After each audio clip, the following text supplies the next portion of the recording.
Ja tulemast kõigile. Kell on täpselt nii palju saanud, et alustame oma tänase veebiseminariga. Täna on meil teemaks toiduga kokku puutuvad materjalid ja täpsemalt siis plastid ja veelgi täpsemalt plastiga kaasas käiva vastavusdeklaratsiooni üksikasjad. Ja täna räägib meile Külli Suurvarik, kes on Maaeluministeeriumi toiduohutuse osakonna nõunik ja tegelenud siis juba kaua aega toiduga kokku puutuvate materjalide teemadega, õigusaktidega ja selle teemaga laiemalt. Seminar toimub jälle teadmussiirde pikaajalise programmi raames. Me salvestame ja selle salvestuse me paneme toiduteave.ee lehele üles, kus te saate siis vaadata ka kõiki varasemaid salvestusi, veebiseminare, salvestatud loenguid, aga samuti ka kõiki materjale, mis me oleme välja andnud ja infopäevade, näiteks infopäevade neid jaotusmaterjale ja ka meie tulevaste sündmuste ajakava. Ja siit ma annangi sõna edasi Küllile, kes siis räägib meile täna toiduga kokku puutuva plasti vastavusdeklaratsioonist. Palun, Külli. Tere minu pealt kõigile.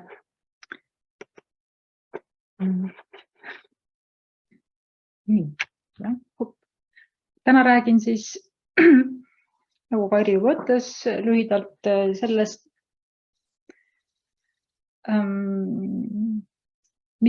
mida peaks tähele panema, kui plastiga tuleb kaasa vastavusdeklaratsioon, aga enne seda vaatame väga lühidalt ka kõigile toiduga kokku puutuvatele materjalidele kehtivaid nõudeid. Lihtsalt selleks, et saada aru, millele vastavusdeklaratsioonil siis võidakse kinnitada.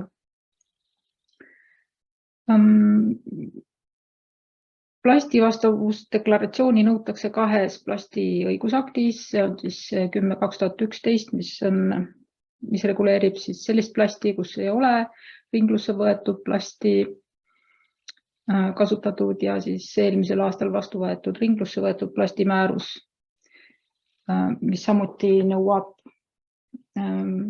vastavusdeklaratsiooni esitamist. Vastavusdeklaratsiooniga seotud teave ja üldse plastimaailma teave on küllaltki keeruline aru saada. Selleks, et siin ka slaididel oleks lihtsam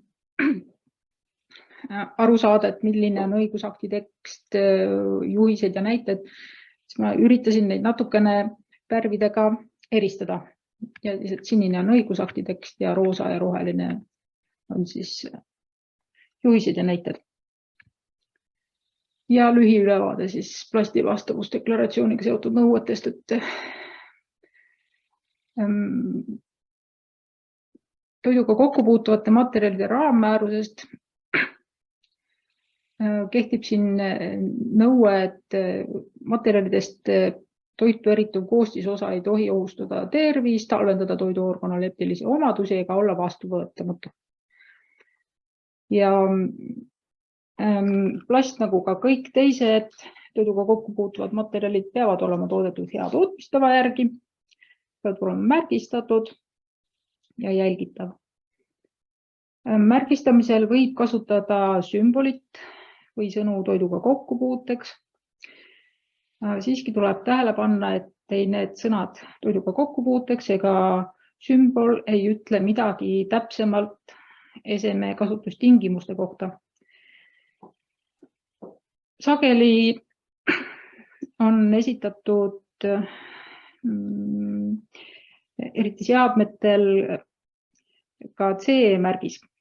Siin tuleb tähele panna, et see CE-märgis on reguleeritud tootenõudele vastavuse seadusega ja tegelikult ta ei kata toiduohutuse valdkonna nõudeid.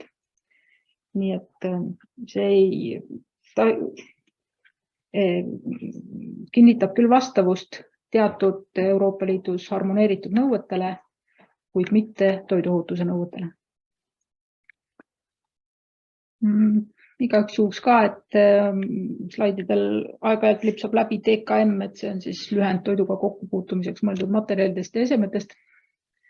Loodan, et see ei tekita segadust. Ja plasti vastavusdeklaratsiooni olen ka mõnel pool lühendanud VD-ks. Loodan, et ka see on arusaadav. Plastimäärusest siis 10/2011 tulevad nõuded kasutada lubatud aineid.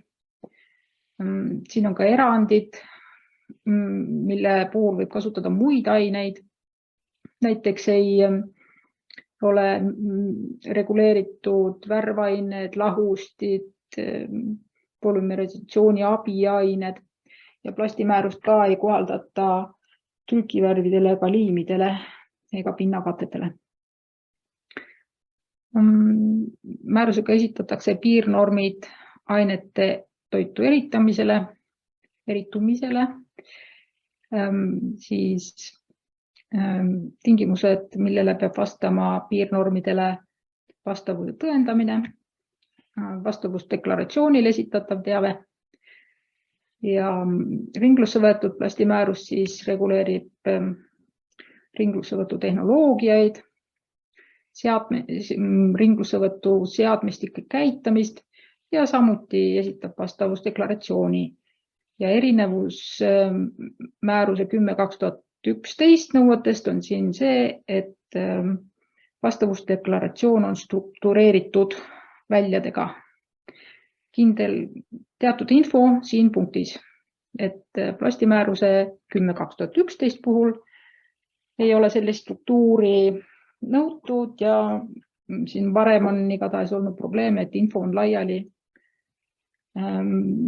dokumendis ja mitmel lehel läbisegi muu infoga ja seda on väga raske leida.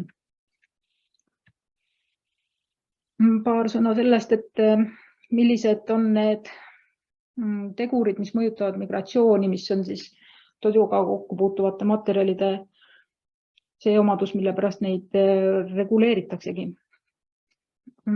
Temperatuur, mida kõrgem, suurendab migratsiooni, mida pikem toiduga kokkupuute aeg, jällegi on risk suuremaks migratsiooniks.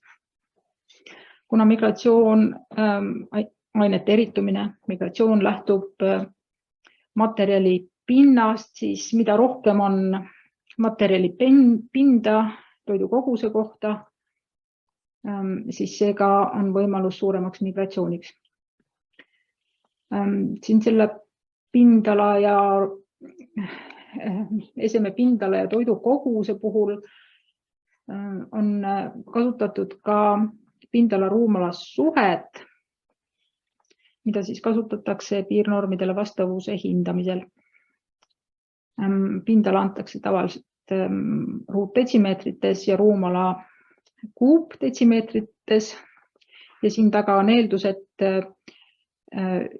ühte kuupdetsimeetrisse mahtuv toit kaalub umbes 1 kilo ja siit on hea minna üle migratsiooni piirnormidele, eriti konkreetse aine migratsiooni piirnormidele, mis väljendataksegi siis aine milligrammides toidu kilogrammi kohta.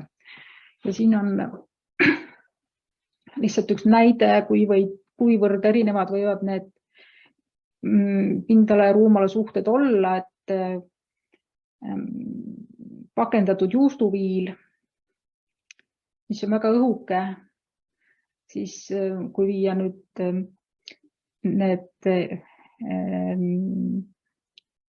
kogused võrreldavatele ühikutele, siis pindala ruumala suhe sellisel juhul on 70. Seevastu üks suurem pakend, kuhu mahtus pool kilo juustu, on siis pakendi pindala ja ruumala suhe on 9. Siit on ka selgelt näha, et mida väiksem pakend, seda rohkem on võimalik, et migratsioon saab väga oluliseks. ja tuleb valida selline materjal, mis sobib siis sellise pakendi jaoks. Vastavusdeklaratsiooni eesmärk on eelkõige teabe jagamine plasti tarneahelas, selleks, et viimane ettevõte saaks tagada nõuetele vastavuse ja samuti ka kinnitada plasti nõuete kohasust ehk näidata ära, millistele nõuetele siis on eelmistes etappides vastavus juba tehtud, et seda ei peaks ka topelt uuesti tegema. Ja siin on olnud aeg-ajalt küsimusi, et millistele õigusaktidele peab ikka olema kinnitus ja mis täpselt peab olema seal vastavusdeklaratsioonil. Aga küllaltki palju oleneb see info ja nõuetele vastavuse kinnitused sellest, millise tootega on tegemist. Kas materjal on trükitud, kas seal on liime või seal on ainult kasutatud selliseid aineid, mis on reguleeritud plastimäärusega. Nii et siin peab toidukäitleja väga ise ka vaatama, et ta saab aru, millised nõuded, millise õigusaktiga on kaetud ja peaks ka vaatama, et mis täpselt siis on seal deklaratsioonil kirjas. Info on tehniline, jah, seda on küllaltki keeruline lugeda ja mõista. Vastavusdeklaratsioon peab olema kättesaadav kõikides turustamisetappides. Ehk see info siis peab juba aine kasutamisest saati liikuma mööda tarneahelat, et lõpuks siin lõppkasutaja saaks siis sellised sobivad kasutustingimused, mille puhul migratsioonipiirnorme ei ületata. Ja üldjuhul on täiesti arusaadav, et vastavusdeklaratsiooni puhul me räägime nendest plastist esemetest, mis ei ole veel toiduga kokkupuutesse viidud. Kui nüüd seda määrust täpsemalt lugeda, siis siin ei tehta erandit sellele plastile, mis on juba toiduga kokkupuutesse viidud, ehk siis pakendatud toidu puhul. Aga see on lihtsalt praegu selline tähelepanek, et samad nõuded kehtivad ka plasti pakendatud toidu puhul. Et kui nüüd siin vaadata, et millistes turustusetappidest peab vastavusdeklaratsioon jõudma, siis siia slaidile ei mahtunud kogu see ahel, mis algab selle aine tootmisest. Aga piisav on siin materjali tootmisest lähtuda. Keskendume täna sellele vastavusdeklaratsioonile, mis on kaasas valmis materjaliga, mille kuju ei muutu, mille suurus ei muutu, mille materjali koostis ei muutu. Midu me võiksime võib-olla õhtuni siin rääkida. Et vastavusdeklaratsioon liigub kaasa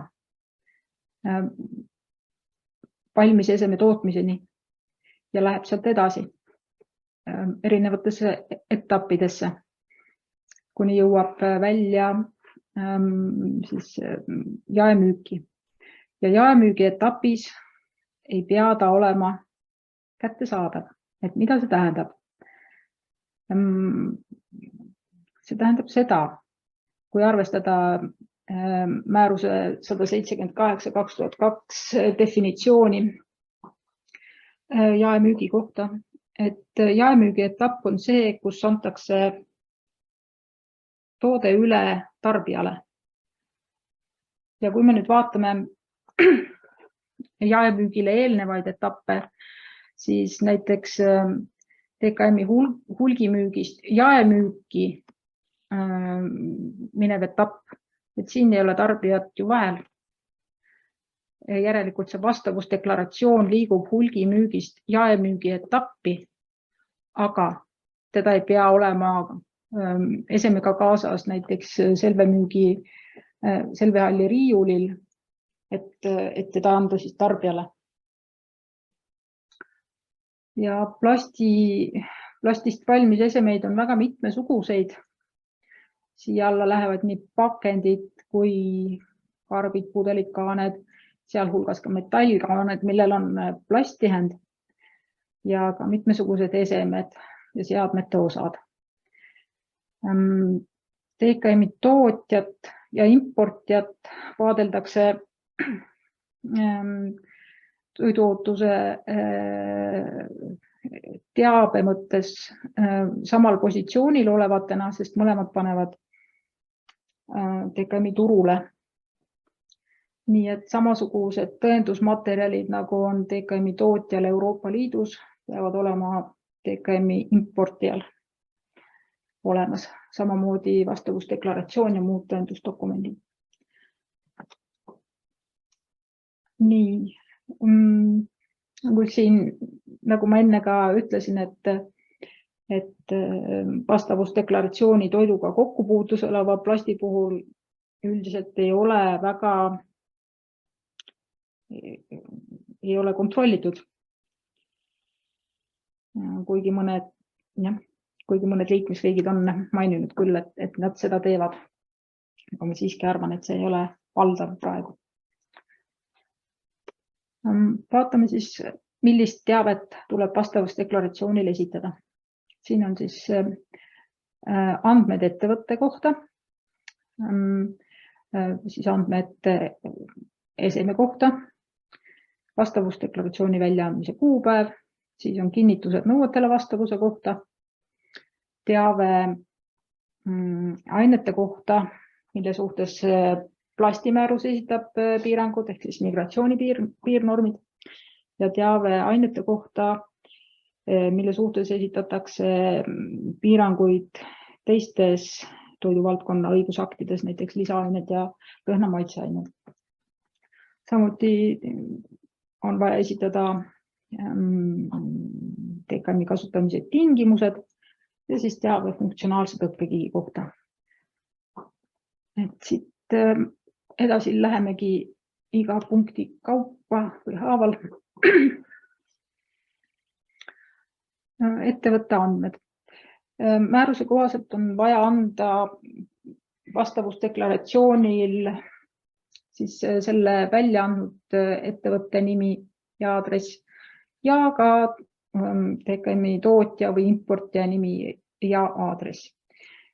Et kui nüüd on selline olukord, et vastavusdeklaratsiooni on välja andnud tootja, siis seda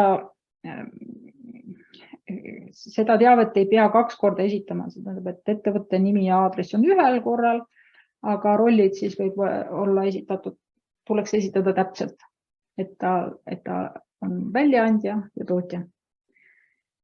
Ja nimena siis tuleks kasutada ettevõtte ametlikult registreeritud nime ja aadressina siis ettevõtte asukoha aadressi, aga võib lisada ka veebilehe aadressi. Andmed eseme kohta. Kuna me siin keskendume valmis eseme deklaratsioonile, siis vaheetappidel saadud toodete ja materjalide nimetused meid praegu ei huvita. Nii et tulekski esitada siis materjali kaubanimi ja materjali tüübid, polümeeritüübid. Siin on mõned näited siis polümeeritüüpide lühendite kohta. Ja siis eseme nimede kohta. Et on oluline, et vastavusdeklaratsioon ja ese oleksid omavahel kokkuviidavad. Samuti on oluline, et kui esitatakse tõendusdokumente, et siis oleks aru saada, et sama toode, siis sama toote nimetus jookseks läbi ka siis tõendusdokumentidelt. Ja hea oleks lisada materjali pilt või eseme pilt Siin on siis üks näide vaakumkoti kohta, siin on esitatud siis nimetus. Siin on esitatud materjali koostis, tegemist on mitmekihilise materjaliga. Ilusti on välja toodud, et missugune kiht puutub kokku toiduga.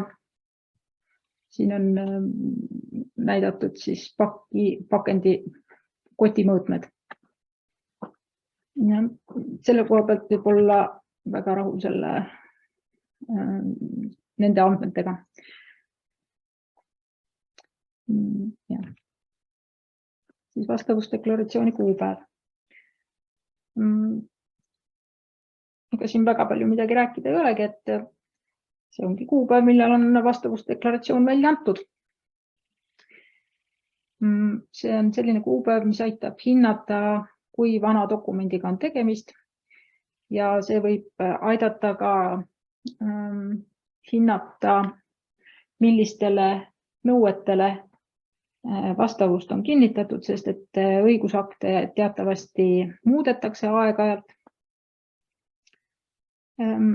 Ja alati ei esitata ju muudetud õigusakti juures neid muutmise versioone, millal siis on mingi muudatus tehtud, seda ei pea tegema.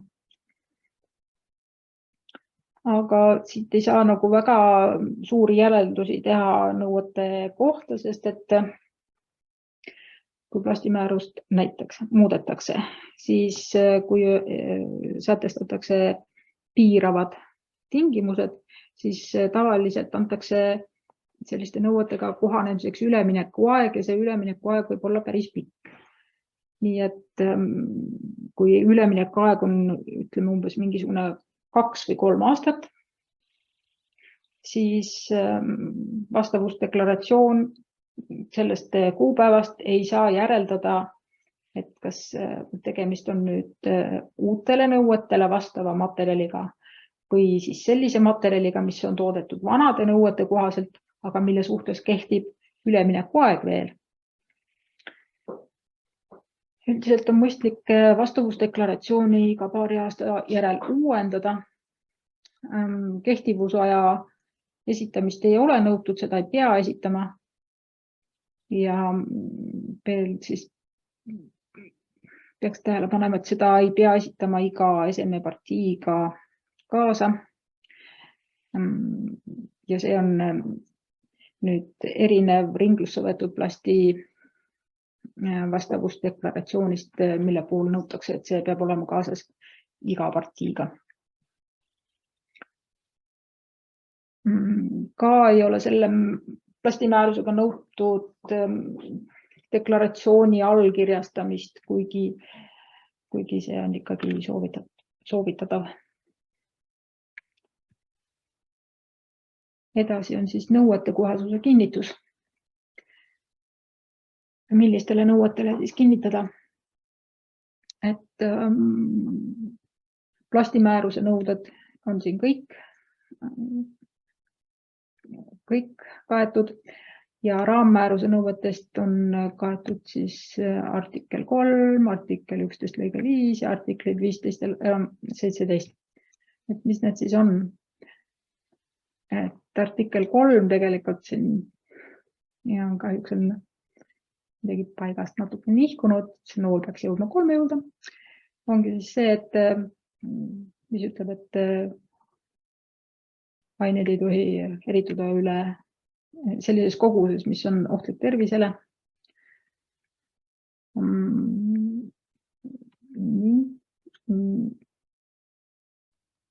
Artikkel 11 lõige 5 on, et siis ettevõte peab teavitama komisjoni sellisest teabest, mis võib mõjutada aine siis ohutuse hindamise aluseid. Et võib-olla on vaja leevendada piirnormi või hoopis rakendada mingisuguseid muid meetmeid. Artiklid 15 ja 17 puudutavad siis märgistust ja jälgitavust. Sellise kinnituse esitamisel tähendab see, et kasutatud on lubatud aineid, et nende ainete migratsioon vastab piirnormidele, üldisele ainete migratsiooni piirnormile, konkreetse aine migratsiooni piirnormidele ja muude ainete kasutamine vastab samuti nõuetele. Ja nõue on siin, et ettevõtja ise siis peab tegema riskihinnangu. Mis need muud ained on? Need on siis need ained, mis ei ole plastimäärusega lubatud ainete loetelus. Jällegi värvained, lahustid. Ja kui on kasutatud trükivärve, liime ja pindeid, siis on materjali tootjal kohustus hinnata, et eralduva aine kogus ei ole tervisele ohtlik. Samuti kinnitatakse, et toode vastab organoleptilistele nõuetele, on toodetud hea tootmistava järgides, et ettevõte siis on teadlik kohustusest teavitada komisjoni ning et toode on nõuete kohaselt märgistatud ja jälgitav. Igaks juhuks käin üle päätmises, et need lühendid OML, SML ja QM on, et üldine ainete migratsioon on siis lühendiga tavaliselt OML ja see tähendab suurimat materjalist erituvat ainete kogust. Need ained ei ole lenduvad, siia hulka siis ei arvestata lenduvaid aineid ja selle piirnormi ühikuks on siis milligrammid ruutdetsimeetri kohta. Piirnorm on üldiselt 10 ja erandina siis imiku ja väikelapse toitude puhul on piirnormiks 60 milligrammi kilogrammi kohta. SML on siis konkreetse aine migratsiooni piirnorm, et see on siis konkreetse aine kohta. Tuleb tuvastada aine ja määrata selle kogus, et erinevus ongi üldise migratsiooni piirnormist see, et üldise migratsiooni piirnormi puhul aineid ei tuvastata, määratakse eraldunud mass. Seetõttu ka ei kasutata üldmigratsiooni piirnormi ohutuse hindamiseks. Ta on selline kokkuleppeline piirnorm, et hinnata mitte soovitavat kogust, mis on sätestatud siis seal raammääruse artiklis 3. See on siis üks mõõt mitte soovitava koguse hindamiseks. Siis konkreetse aine migratsiooni piirnormid võivad olla vahemikus 0,002 kuni 60 milligrammi kilogrammi kohta. Ja siin on ka mõned täpsemad piirnormid. Näiteks ainete puhul, mis ei tohi migreeruda, siis räägitakse meetodi avastamispiirist ja üldjuhul on see 0,01 milligrammi kilogrammi kohta, kui määruses ei ole täpsemat avastamispiiri sätestatud. See avastamispiir on siis analüüsimeetodi avastamise piir, mis võimaldab ainet tuvastada. Siis on SMLT, aeg-ajalt esitatakse ka neid, see on siis konkreetsete ainete summaarse migratsiooni piirnorm ja QM on siis norm aine sisaldusele materjalis. Aeg-ajalt räägitakse või ka deklaratsioonidel esitatakse, et on hinnatud NIAS aineid. Et NIAS ained on siis lühend, mida kasutatakse tahtmatult lisatud ainete kohta. Mis need tahtmatult lisatud ained on? Näiteks lisandid, nende ainete lisandid, mida kasutatakse tahtlikult tootmises. Sest 100% puhtusega ained on põhimõtteliselt ei ole vist väga võimalik saadagi ja on väga kallid. aga et need on siis sellised ained, mis võivad ka tekkida materjali tootmise käigus või materjali lagunemise käigus. Samuti peab siis ettevõte suutma hinnata nende ohutust, kui ta on toitu migreerunud. Ja NIAS-ained, siis vahest räägitakse ka IAS-ainetest, et need on siis need ained, mida soovitult lisatakse plasti tootmisel või kasutatakse. Nii. Millist teavet siis tuleks esitada piirangute kohta? Nõutakse, et tuleb esitada piisavat teavet nende ainete kohta, millele on plastimääruses sätestatud piirangud või spetsifikatsioonid.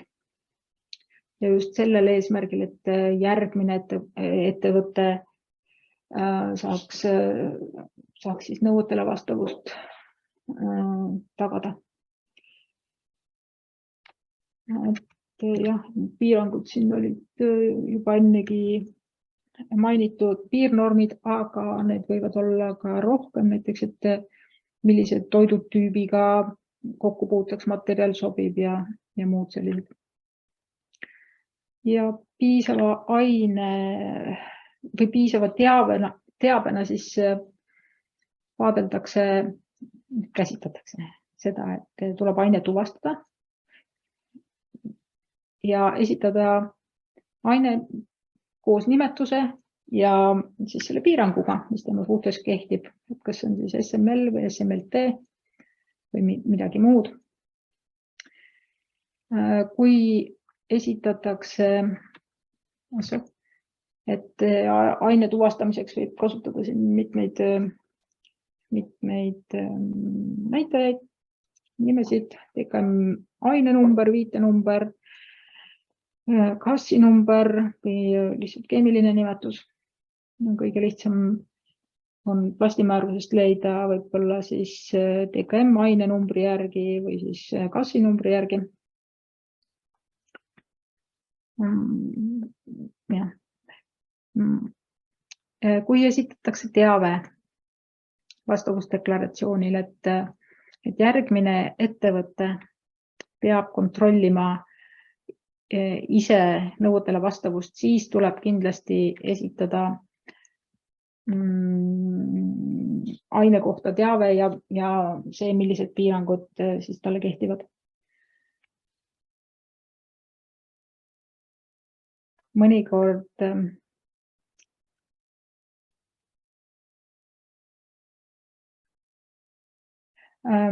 võib pidada piisavaks ka sellist teavet, et materjal või plast sisaldab piiranguga aineid, kuid nende kohta ei öelda midagi rohkemat. Esitatakse piirang ehk siis piirnorm. Plast sisaldab sellise konkreetse piirnormiga aineid ei tuvastata. Aga kinnitatakse see juures, et migratsiooni piirnorme ei ületata, kui materjali kasutatakse vastavusdeklaratsioonil esitatud tingimuste kohaselt. Et seda võib ka esitada, aga seda ei peeta selliseks heaks praktikaks. Ikkagi oleks vaja esitada siis, et mis konkreetne aine ja mis on nende piirangud siis. Piisavaks teabeks võib pidada ka kinnitust, et materjal ei sisalda piirangutega aineid, kui see materjal seda ei sisalda. Et siis veel mõned näited piirangute kohta. Migratsiooni piirnormidest juba rääkisime, aga võib-olla vahest esitatakse ka selline lühend nagu FRF, et plastimääruses siis on sätestatud, milliste ainete suhtes sellist koefitsienti kasutada tohib. See on siis rasva tarbimist arvestatav koefitsient. ja nende ainete puhul siis, mille puhul sellist tohib kasutada, on siis märge esimeses lisas. Muud piirangud, no näiteks siin ongi toodud, et aine 93, number 93 juures, et seda ei tohi kasutada rasvaste toitudega kokku puutuvates esemetes. Ja siin rasvased toidud on siis määratletud selliste mudelainetega nagu D1 ja D2. Järgmisel juhul on põhimõtteliselt samasisuline piirang, sest et siin öeldakse, et tuleb kasutada ainult sellise toiduga kokku puutuvates polümeerides, mille puhul on kindlaks määratud mudelaine A, et väga kole tekst, aga tähendab seda, et mudelaine A mudelaine A tähistab siis veepõhiseid toite ja sellega saab välistada rasvased toidud. Siin ei tohi muid kasutada. Mõnikord esitatakse ka täpsustavaid hoiatusi, näiteks aine 908 puhul on märkus, et migratsiooni piirnormi võidakse ületada, kui toit sisaldab palju alkoholi. Et sellised piirangud tuleks kõik esitada siis vastavusdeklaratsioonil, kui selliseid aineid on plastis kasutatud. Lisaks on ka migratsiooni piirnormid siin teatud elementidele ja üldisemalt primaarsetele aromaatsetele amiinidele. Siin on siis üks näide sellest elementide piirnormide tabelist.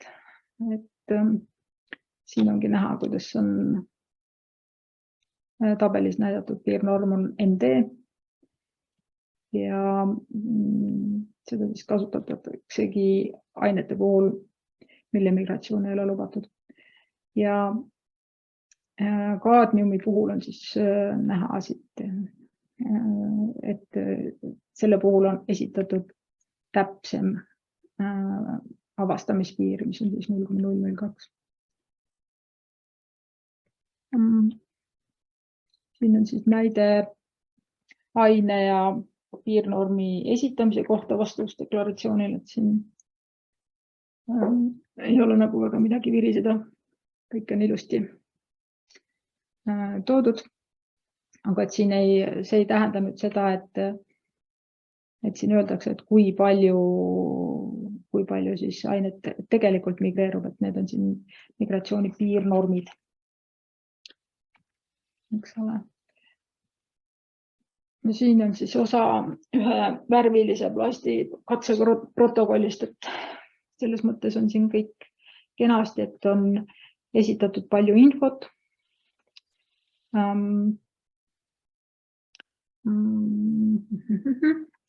Aga kui vaadata siin, siis piirnormi osa on täiesti tühi. Ja võtsin välja siis määrusest, et mis need piirnormid võiksid olla. Et plii puhul on siin öeldud, et piirnorm on ND, mis tähendab 0,01. Kui vaadata siia katse tulemusi, siis need on kõik alla 2,0. Et see katse tulemus tähendab seda, et analüüsi meetod ei ole olnud piisavalt tundlik. Sellega ei saaks praegu kinnitada vastavust praegu kehtivatele nõuetele. Et kas nüüd saab öelda, et see vastavusdeklaratsioon ei vasta üleüldse nõuetele, või et see on halb või hea? Et see kõik oleneb sellest, et millal see vastavusdeklaratsioon on välja antud. kui ta on antud välja enne seda, kui plastimääruses kehtestati nõuded nendele elementidele, mida siin on esitatud, siis on ju kõik väga hästi. Kui selline deklaratsioon on esitatud pärast seda, kui kehtima hakkasid uued nõuded ja ülemineku aeg läbi, siis võib küll öelda, et see äratab kahtlusi. See ei vasta nõuetele ja äratab kahtlusi ka võib-olla muudele nõuetele vastavuse kinnituste puhul. Siin on üks näide selle kohta, kuidas on nõuetele vastavuse töö lükatud toidukäitlejale. Et alati tasub väga täpselt lugeda kõik vastavusdeklaratsioon läbi. Et siin on öeldud, et viimasel juhul tuleb vaadata, et organoleptilised omadused ei muutuks. Siis on üks näide täiendava teabe esitamise kohta. Et seda võib esitada, aga siin ongi näha, kuidas on tõenäoliselt välja võtta, et siis labori protokollist on näha, milliste mudelainetega on katset läbi viidud.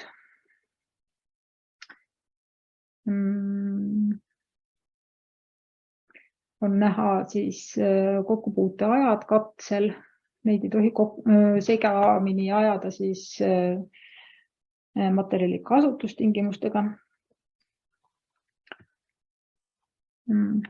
Ja, et kõik tootjad peavad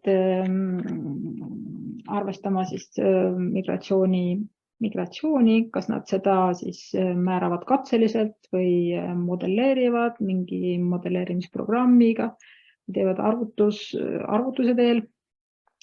Kõik sellised hinnangud tuleb dokumenteerida, need nimetatakse tõendusdokumentideks, aga need ei pea käima materjaliga või ka vastavusdeklaratsiooniga kaasas tootega, aga nendele peab olema siis ligipääs järelevalveasutusel.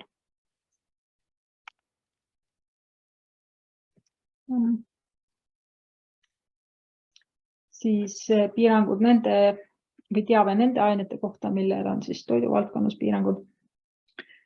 Et siin puudutab see just eriti lisaaineid ja lõhnamaitseaineid. Vahel öeldakse ka dual use additives, tõlkisin siin kahesuguse kasutusega aineteks. Et siin on siis lisaainete ja lõhnamaitseainete määruste numbrid toodud. Praeguses plastimääruses on viited direktiividele, aga need on juba praeguseks ajaks kehtetud ja tegelikult ei peaks kehtetutele direktiividele vastavusdeklaratsiooni tekstis viitama, et siin võib ikkagi viidata kehtivale määrusele. Et näiteks toidulisaainete puhtuskriteeriume käsitleb määrus 231/2012.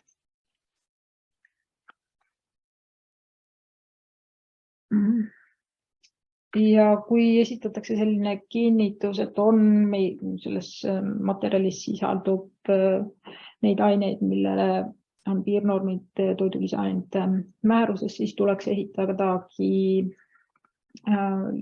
lisaaine nimetus ja e-number näiteks. Ja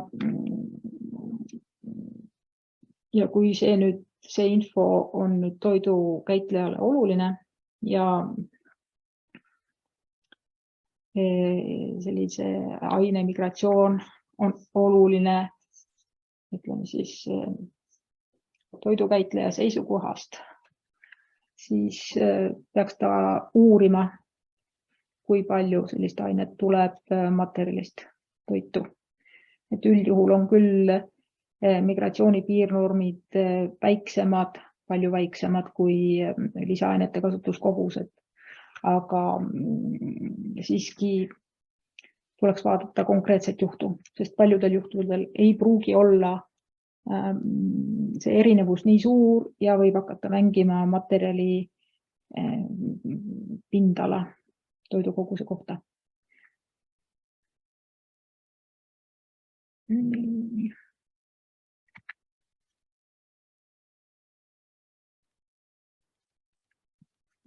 Kus slaidid ei liigu?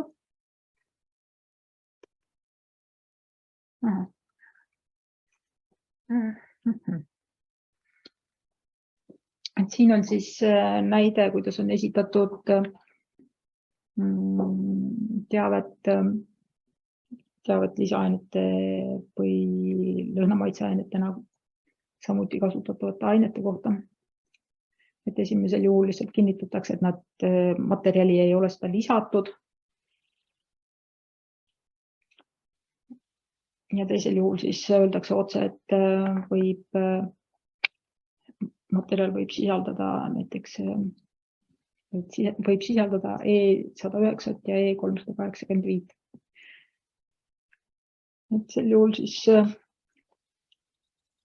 vaatame, et kas ainetele kehtib migratsioonipiirnorm, kas toodetav toit, mida sellise materjaliga kokkupuutesse viiakse, üldse tohibki lisaaineid neid konkreetseid sisaldada.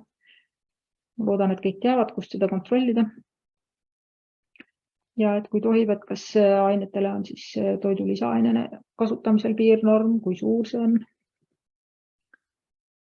Ja siis edasi tuleb hakata vaatama, et kas see migreerunud ainekogus võib olla suurem kui piirnorm lisaaine või lõhnamaitseainena kasutamisel. Esimese näite puhul on nagu oluline aru saada, et mõned plastimääruse kohased ained, mida tahtlikult lisatakse, võivad kasutamise käigus laguneda. Ja siis need lagunenud kujulained, ka neil võib olla samasugune struktuur, sama molekul, mis on siis sellel ainel, mis on lisaainete määruses reguleeritud näiteks. See on selline huvitav kinnitus või info. Nii, oleme jõudnud eseme kasutustingimuste punktini. Kuna meil on tegemist siis valmis kujul, et kasutustingimused siis tuleks esitada selle eseme kohta, näiteks, mis tüüpi toiduga kokkupuutumiseks on see ette nähtud, milline on töötlemise ja säilitamise aeg ja temperatuur toiduga kokkupuutumisel ja suurim toiduga kokkupuutuva pinna pindala ja mahu suhe või samaväärne teave. Et siin võib-olla on oluline siis aru saada, et mis siin punktis tegelikult tuleb esitada. Kui on valmis materjal, siis tuleb esitada eseme kasutamistingimused, mitte need tingimused, mida kasutati katsel, migratsioonikatsel näiteks. Niisiis näiteid toidutüübi kohta. Et kinnitused näiteks, et sobib kokkupuutes mis tahes tüüpi toiduga või ainult veepõhise toiduga või et ei sobi kokkupuuteks rasvase toiduga või et materjal sobib kokkupuuteks ainult kuiva pinnaga toiduga või siis, et see materjal ei sobi imiku ja väikeelapse toidu jaoks.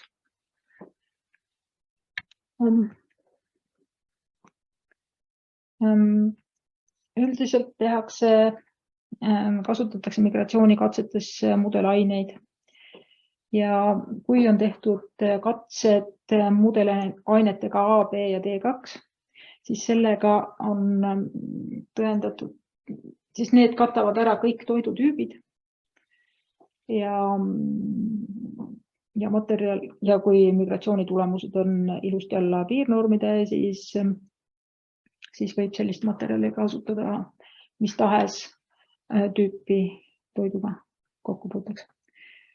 Siin on ka tärm konkreetse aine migratsiooni puhul, et kui materjalis ei esine selliseid aineid, mis läheksid happelisse keskkonda üle, siis ei ole vaja teha happelise toidu mudelainega katset. Tähele peab panema ka seda, et konkreetse aine migratsiooni ja üldise ainete migratsiooni katsetamisel on mudelained pisut erinevad, mis puudutab siin just vastavuse hindamist kõikidele toidutüüpidele. Et üldmigratsiooni puhul võib kasutada mudelainet A või destilleeritud vett, aga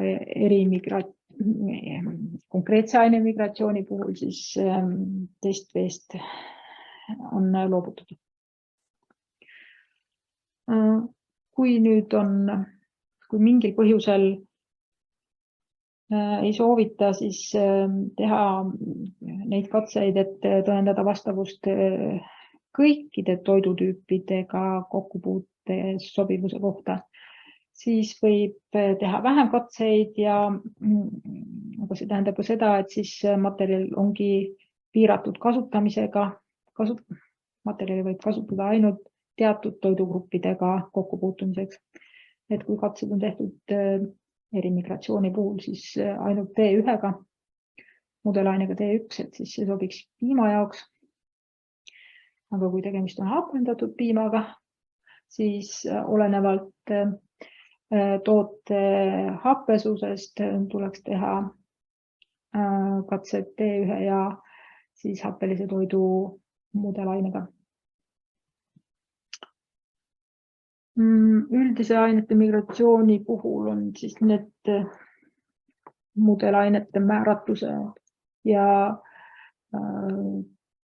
toidutüüpide grupid siis natukene laiemad, aga nagu määratud laiemalt. Töötlemise ja säilitamise aeg ja temperatuur toiduga kokkupuutes. Et siin siis ongi teave selle kohta, et kui kaua võib ese olla kokkupuutes toiduga ja millisel temperatuuril. Et see on nüüd toiduohutuse seisukohalt hästi ka oluline. Et siin on siis üks kinnitus, mille puhul siis, millest võib aru saada, et kokkupuute aeg ei ole piiratud. Aga et kokkupuute temperatuur üldjuhul ei tohiks ületada toatemperatuuri, siiski võib materjali kasutada kuumtäitmise tingimustes. No võt see valemi rodu siin võib mõnikord tekitada küsimusi, et on jube raske aru saada. Aga üldiselt selline info on nagu hea info. Aga vaatame siis natukene seda kuumtäitmise valemit ka. Et kui selle valemi rodu kirjutada natukene tuttavamale kujule, võib-olla siis see juba aitab nagu ka mõistmisele kaasa. Et tegelikult see ei ole midagi keerulist. Ja oligi siis küsimus, et kui vastavusdeklaratsioonil on kinnitus, et materjal sobib kuumtäitmise tingimustes kokkupuuteks, et siis kuidas siis hinnata, et kas see konkreetne materjal sobib mingisuguse konkreetse tingimuste kombinatsiooni puhul. Et tegin väikese arvutuse, võtsin siia 5-kraadise sammuga need temperatuurid ja siis valemist leidsin kokkupuute aja. Ja kui siin on nüüd selline konkreetne tingimus 85 kraadi 1 tunni jooksul kokkupuude, siis kuumtäitmise tingimus ei kata sellist kasutustingimust ära. Ja seetõttu oleks vaja teha teistsugune katse. Tuleb valida materjal, mille puhul on nõuetele vastavust hinnatud teistes tingimustes.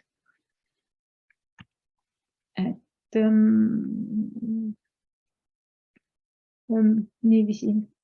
Üldiselt määruses on antud erimigratsiooni kohta siin palju suurem valik katsel kasutatavaid tingimusi. Katsetingimused arvestavad palju paremini tegelikku kasutust. Ja siis kuni 30-päevase kokkupuute puhul on siin hulgaliselt tingimusi. Nii et kui meil oli tingimused kuni 1 tund 85 kraadi juures, siis siit nendest aegade ja temperatuuri tabelitest siis saaks valida sobiva. Nii et siit on näha, et see katse peaks olema tehtud 1 tund. Ja temperatuur oleks siin siis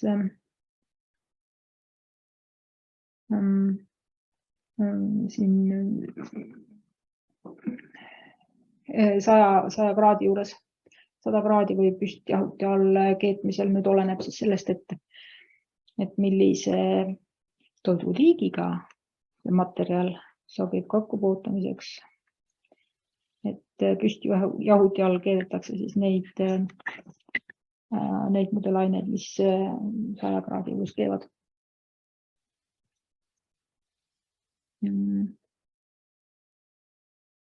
Jah, ma nüüd jõudsin siis.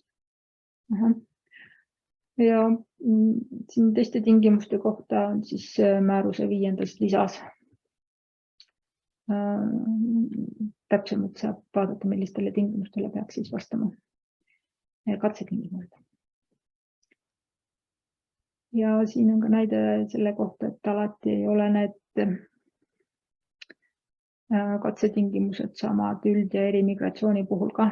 Siin on siis erimigratsiooni puhul need tingimused, mis on pikaajalise kokkupuute jaoks mõeldud. Et siin ongi erinevus siin kuumtäitmine ja üle 30 päeva toatemperatuuril säilitamise juures, kui puhul on siis väike temperatuuri erinevus. Nõnda, siis suurim toiduga kokkupuutuva pindala ja mahusuhe või samaväärne teave. Et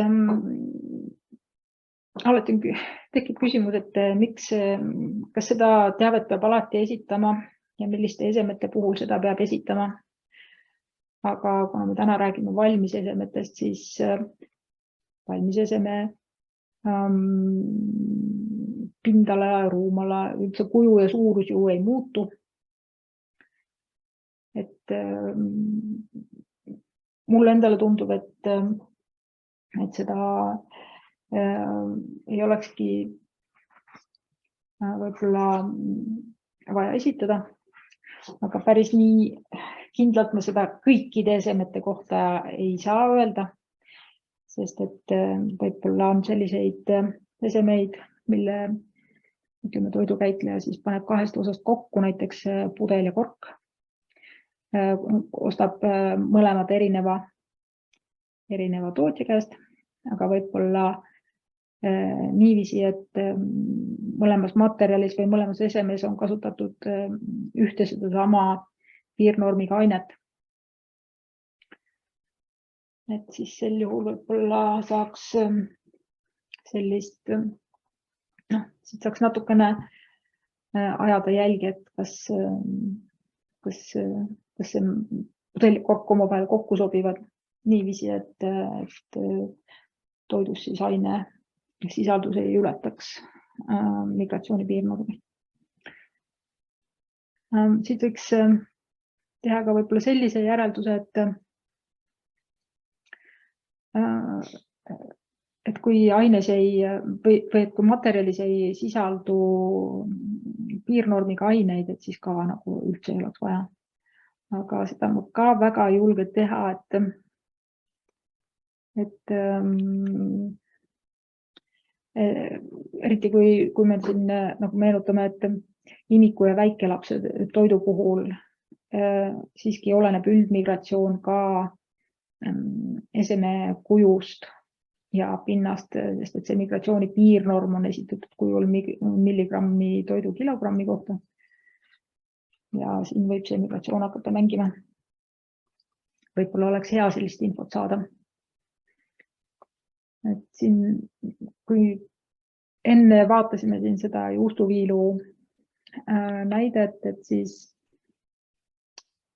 siit on ka näha veel kord, et esemetel on väga erinev pindala-ruumala suhe.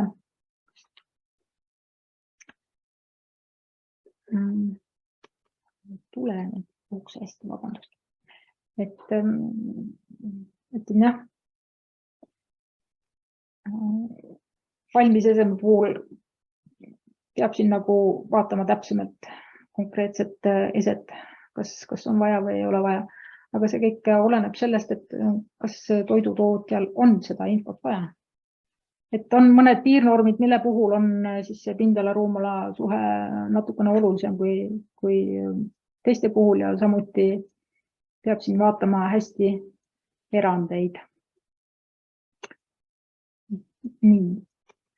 Siis ei tuleks seda pindala-ruumala suhet ajada segi katseprotokollil esitatava suhtega. Et see siiski on laboris katsetatud eseme pindala ja mudelaine maht katsel ja see ei ole valmis materjali iseloomustav pindala-ruumala suhe.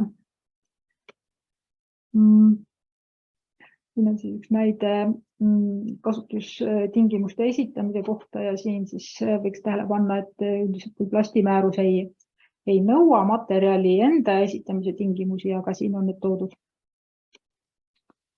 Siis funktsionaalsed tõkkekihi kohta info, et seda funktsionaalset tõkkekihti see tuleb mängu siis, kui on tegemist mitmekihiliste plastmaterjalidega ja üldiselt nõutakse, et kõikide plastikihtide koostis peab vastama plastimääruse nõuetele, ehk siis, et kasutatud on lubatud aineid, välja arvatud juhul, kui plast, milles on kasutatud muid aineid, on toidust eraldatud funktsionaalse tõkkekihiga, mis takistab siis selliste ainete migratsiooni toitu. See tähendab, et siis ei tohi need ained migreeruda üle avastatava koguse, mis on üldjuhul 0,01.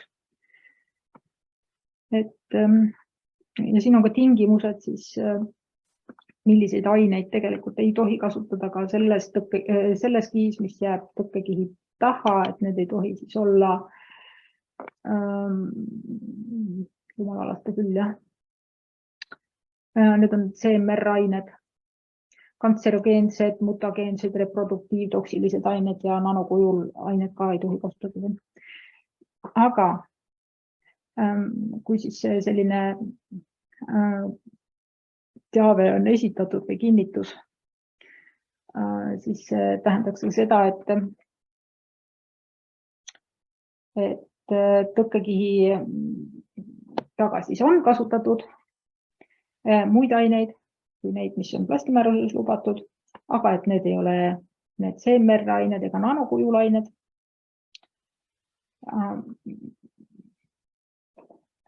Siin võiks tähele panna seda, et plasti üldjuhul ei peeta väga heaks tõkkekihiks, et teatud aja jooksul ikkagi see migratsioon tuleb sealt läbi ja võiks, kui selline kinnitus on esitatud, et esineb tõkkekiht, siis tuleks küsida juurde infot selle kohta, et kui kaua selline tõkkekiht peab migratsiooni, mis on kasutamise aeg.